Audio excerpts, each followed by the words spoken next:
Meditação para o dia. Viver é Cristo, morrer é lucro. Você já pensou nessa expressão? Morrer é lucro. Como é que nós podemos entender isso nesse mundo em que as pessoas o que mais querem no dia a dia é viver? Mas que vida é essa? Que qualidade de vida? Que tipo de vida é esse que as pessoas procuram tanto? Nós conhecemos um ditado popular que diz assim que a única certeza que se tem na vida é a morte. Ora, isso quer dizer então que certamente todos nós morreremos. Um fato importante acerca de todos os seres humanos é esse, que a morte nivela todas as pessoas, porque todas morrerão. A Bíblia diz em Hebreus 9:27, ao homem está ordenado morrer e depois disso o juízo. Então, entenda que a Bíblia mostra claramente que a morte, ela faz parte dessa existência humana, não originalmente nos planos de Deus, porque a morte, ela foi o resultado do pecado. Por isso, então, o homem passou a estar sujeito a 3 mortes: a morte física, a morte espiritual e a morte eterna. E essas 3 mortes, elas vêm como consequência do pecado, da desobediência, do egoísmo, de uma vida longe dos padrões de Deus, de uma vida longe da vontade de Deus, da maneira como Deus estabeleceu. Então, a morte entrou. Mas o que a Bíblia nos vem nos dizendo mais sobre isso, hein? Olha só, às vezes algumas pessoas passam por uma situação difícil e falam assim, graças a Deus, né, tive o livramento da morte. Mas espera aí, um dia essa pessoa vai morrer? Quer dizer, então, que não haverá livramento? Será que Deus vai falhar? Será que Deus não vai livrar? A questão, gente, não é essa. A questão é que nós precisamos compreender a morte. Sabemos que é inevitável, então as pessoas fogem disso. Precisamos entender a morte. Olha só, que nós tivemos na Bíblia alguns episódios em que pessoas foram ressuscitadas. O profeta Elias ressuscitou o menino, o profeta Eliseu também ressuscitou, Jesus ressuscitou várias pessoas, Lázaro, o filho da viúva, e Pedro ressuscitou Dorcas. Quer dizer, nós temos vários episódios na Bíblia em que pessoas foram ressuscitadas, só que essas pessoas, elas morreram. Depois elas morreram. Quer dizer, não tem como o ser humano escapar dessa situação de morte. Então precisamos entender a morte. Uma coisa interessante é que a Bíblia fala no Salmo 116, versículo 15, que preciosa é para Deus a morte dos seus santos. Olha que coisa mais estranha, não é? Para nós a morte, né, ela é demonizada, a morte é o pior de tudo. Não, peraí, não é? Se a Bíblia diz que agradável a Deus a morte dos seus santos, ele está dizendo o seguinte, porque nós estaremos com ele já definitivamente, sem chance de mudança, estaremos com ele longe de todos os sofrimentos, aflições, angústias que existem nesse mundo. Outra coisa interessante é que a Bíblia fala, além de falar que preciosa é a morte dos santos, a Bíblia ainda fala em Filipenses 1:21 que viver é Cristo, morrer é lucro. Foi o que o apóstolo Paulo disse.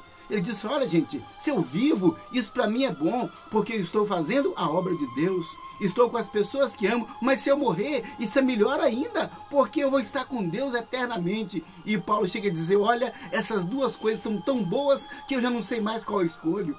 Quer dizer, então a morte, ela não é assim, esse drama que muitas vezes nós pensamos que é. Ah, pastor Nasson, mas Jesus não teve medo da morte? Jesus não falou, Pai, passa de mim esse cálice? Jesus não estava falando nem da morte e nem do modo como ele morreria. O modo que ele morreu foi cruel, foi muito sofrido, foi agonizante. Não é? E não é isso que ele estava falando. Jesus, na verdade, naquele momento, o cálice era o pecado que o homem, que toda a humanidade cometeu, agora cairia sobre ele. Jesus Cristo, um homem justo, um homem santo que nunca conheceu o pecado, de uma hora para outra, ele assumiria o pecado de toda a raça humana. É como se você estivesse assumindo um crime que não cometeu, você dizer, não, fui eu sim que fiz, assinar lá o termo de culpa, né? Assinar um BO que não é seu, isso. Mas Jesus falou, Pai, se possível, passa de mim esse cálice, eu não gostaria, eu sou santo, não gostaria de conviver com o pecado, de receber essa culpa, mas era inevitável, era necessário que um justo morresse para que os pecadores que somos nós pudéssemos ter a vida eterna. É assim que acontece. Somente dessa maneira é que o ser humano poderia ser perdoado de todos os seus pecados, porque a Bíblia diz que Jesus tomou sobre si as nossas culpas e o pecado que nos traz a paz estava sobre ele, e por suas pisaduras nós fomos sarados. Olha só que é isso que a Bíblia diz, ele precisava morrer em nosso lugar. Mas a morte de Jesus em nosso lugar, ela não significa que o homem agora não terá que passar pela morte, esse corpo não terá que passar pela morte. Nós morreremos, isso é um fato inevitável. Quando Deus falou com o rei Ezequias que ele morreria, mandou o profeta Isaías ir lá, e o profeta Isaías foi e falou com ele: Deus mandou dizer, põe a sua casa em ordem, porque morrerás e não viverás. Olha que coisa interessante, põe a sua casa em ordem. Então eu fico pensando que muitas pessoas não podem nem morrer, porque está com a vida tão desordenada, está com a vida tão bagunçada, com tanta confusão, tantas coisas inacabadas, projetos inacabados, ideais inacabados, relacionamentos rompidos, não fala com um, não fala com o outro, está do mal do outro, tem ódio do outro, quer matar mais um na frente. Quer dizer, são pessoas que elas não estão prontas para morrer, porque elas estão com a vida em uma total desordem. Então Deus disse, põe a sua casa em ordem, porque morrerás e não viverás. É preciso colocar a casa em ordem, para que nós estejamos prontos para morrer. Já que a morte é inevitável, nós temos que estar preparados, nós temos que estar prontos para ela. Ah, pastor, não fica falando esse negócio de morte não, porque eu não gosto. Por que você não vai morrer? Você é diferente de todo mundo?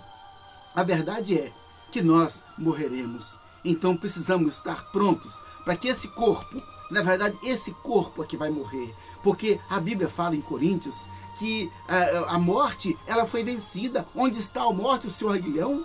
Onde está a morte? Porque a Bíblia mostra que Jesus Cristo, quando ele morreu e ressuscitou, ele venceu a morte. Isso significa então que aquela pessoa que está em Cristo, que recebeu a Cristo como seu Senhor, como seu Salvador, essa pessoa, ela poderá também vencer a morte. Isso na ressurreição, porque assim como Cristo ressuscitou dentre os mortos, nós ressuscitaremos também e teremos a vida eterna.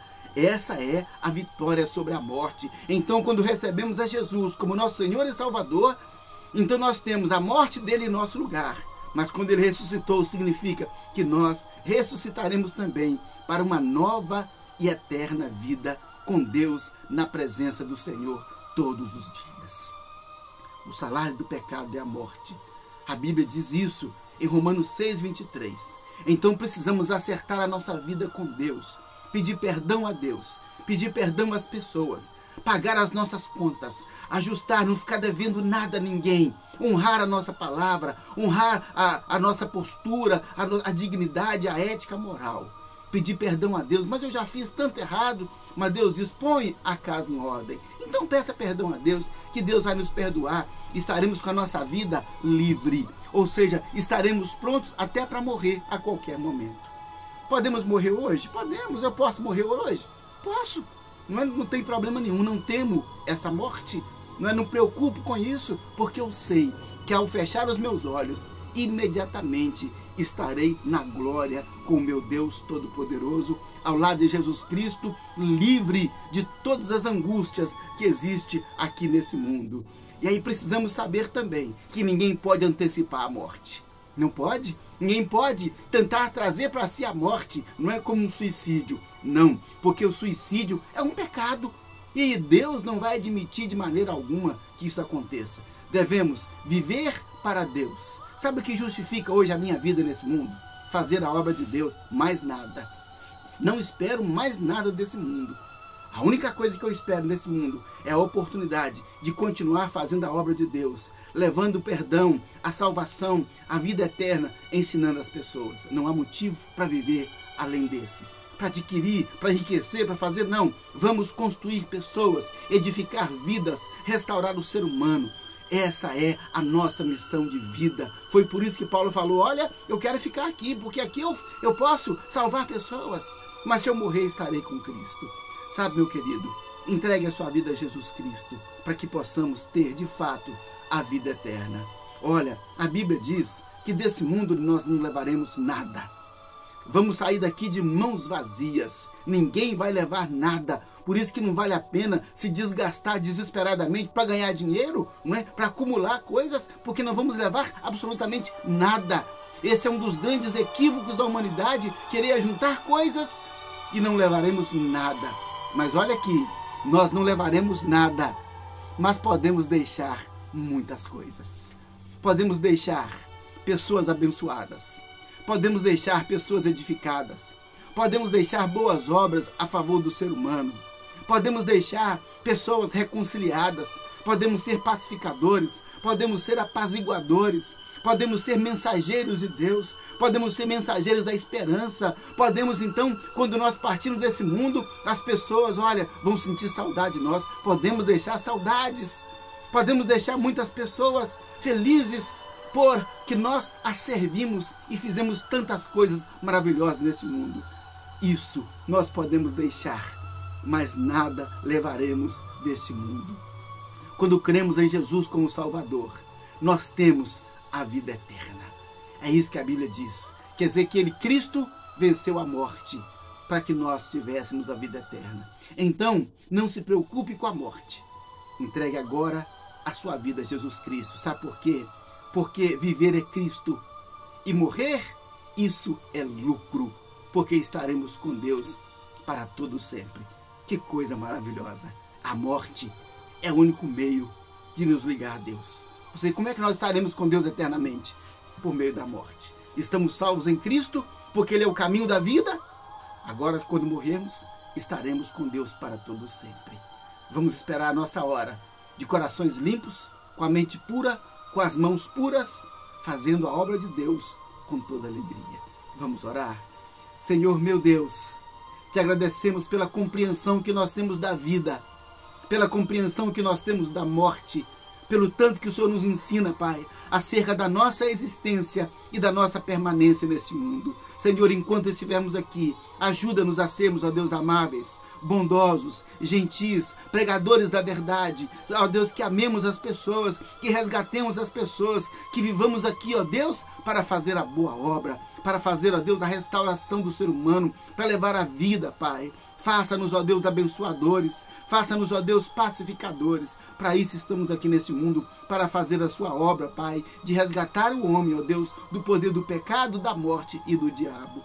Ó Deus, tem misericórdia dessa pessoa que tem medo da morte, que não gosta nem de tocar no assunto. Tem misericórdia dessa pessoa. Ajuda, ó Deus, a encontrar em Cristo a vida eterna, a encontrar em Jesus Cristo a certeza de vida, de tal maneira que todo temor sobre a morte desaparecerá, porque nós somos do Senhor, e para o Senhor viveremos eternamente, e com o Senhor viveremos eternamente. Oh Deus, perdoa essa pessoa, ajuda-o agora a encontrar a vida eterna, e assim desfrutar da presença do Senhor para todo sempre. Ajuda cada ser humano a entender que viver é Cristo e morrer é lucro. Louvado seja o teu nome por isso, ó Deus, te agradecemos em nome de Jesus. Amém. Graças a Deus. Viver é Cristo, morrer é lucro.